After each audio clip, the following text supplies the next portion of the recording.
જય વેલનાથ, જય ઠાકોર સમાજ.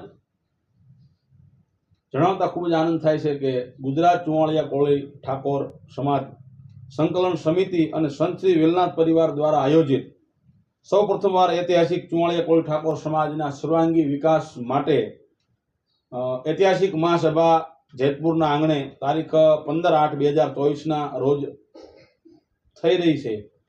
ત્યારે સમસ્ત ગુજરાતમાં વસતા આપણા તમામ ચુવાળિયા કોળી ઠાકોર સમાજને આ મહાસભાની અંદર પધારવા ભાવભર્યું આમંત્રણ છે. હું પણ જવાનો છું, આપ પણ આવો.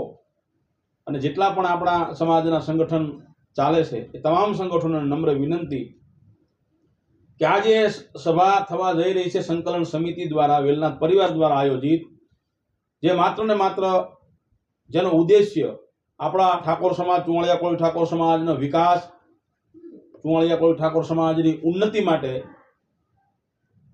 આ મહાસભાનું આયોજન જેતપુરના આંગણે થવા જઈ રહ્યું છે.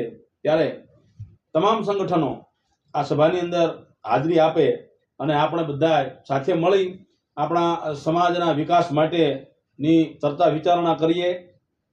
તારીખ 15/8/2024 સવારે 9 વાગ્યાથી 3 વાગ્યા સુધી આ આપણા મહાસભાનું આયોજન જેતપુરના આંગણે થઈ રહ્યું છે. તો સર્વે આવો. અને ખાસ વાત કે જેટલા પણ આપણા સમાજના સંગઠનો ચાલે છે એ તમામ સંગઠનોને જણાવવાનું કે આ ઐતિહાસિક મહાસભાની અંદર આવો. વાત રાવણ ભગવાન રામને પત્ર લખે છે કે હે અયોધ્યાના સમ્રાટ બાપ, મારા મેઘનાથનું મૃત્યુ થયું છે તો એક દિવસ માટે યુદ્ધ બંધ રાખો. ભગવાન જવાબ આપે છે કે રાવણ, યુદ્ધ બંધ રાખવાની વાત નહીં, પણ હું અને લક્ષ્મણ મેઘનાથને અંજલિ આપવા માટે આવીએ છીએ. અને લંકામાં ભગવાન રામે ડગલા મૂક્યા, મંદોદરી અને સુલોચનાનું રુદન જોયું અને ભગવાન બે શુદ્ધ બન્યા અને ધરતી પર ઢળી પડે એ પહેલા લંકાપતિ રાવણે ગડગડતી દોટ મૂકી અને ભગવાનને પોતાના બાહુથી, પોતાના હાથથી ભગવાન રામને આમ પોતાના હાથમાં ઝીલી લીધા.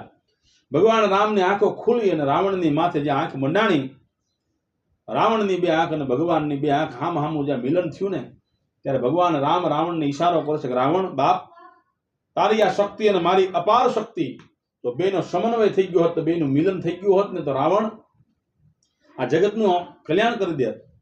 કે રાજા રાવણ તારે ને મારે ભાઈ બંધી થાત જો, રાજા રાવણ તારે ને મારે ભાઈ બંધી થાત જો, ભેળા મળી જગત કેરું, આપણે સાથે મળી જગત કેરું, જોને કલ્યાણ કરતા જાત, કાગળ વાંચે શ્રી રઘુનાથજી. હે રાવણ, તારું અને મારું જો બેનો સમન્વય થઈ ગયો હોત, બેનું મિલન થઈ ગયું હોત ને, તો જગતનું કંઈક કલ્યાણ કરતા જાત. જો ભગવાન રામને પણ મનમાં એક વિચાર આવો આવી ગયો હોત કે રાવણ મોડું બહુ થઈ ગયું બાપ, પહેલા જો સમન્વય થઈ ગયો હોત ને તો જગતનું કલ્યાણ થઈ જાત.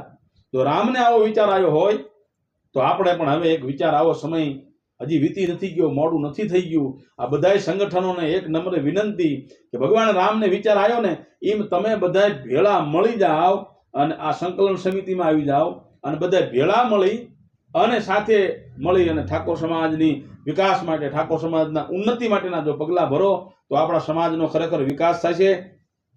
તો સર્વે પોતાની મન તાણ બધું મૂકી અને તારીખ 15/8/2024 રોજ આવો જેતપુર ગામના આંગણે, જ્યાં મહાસભાનું આયોજન થવા જઈ રહ્યું છે. સવારે 9 થી બપોરના 3 વાગ્યા સુધી હું પણ જવાનો છું અને આપ પણ સર્વે આવો. આપણા સમાજના વિકાસ માટેની વાત છે.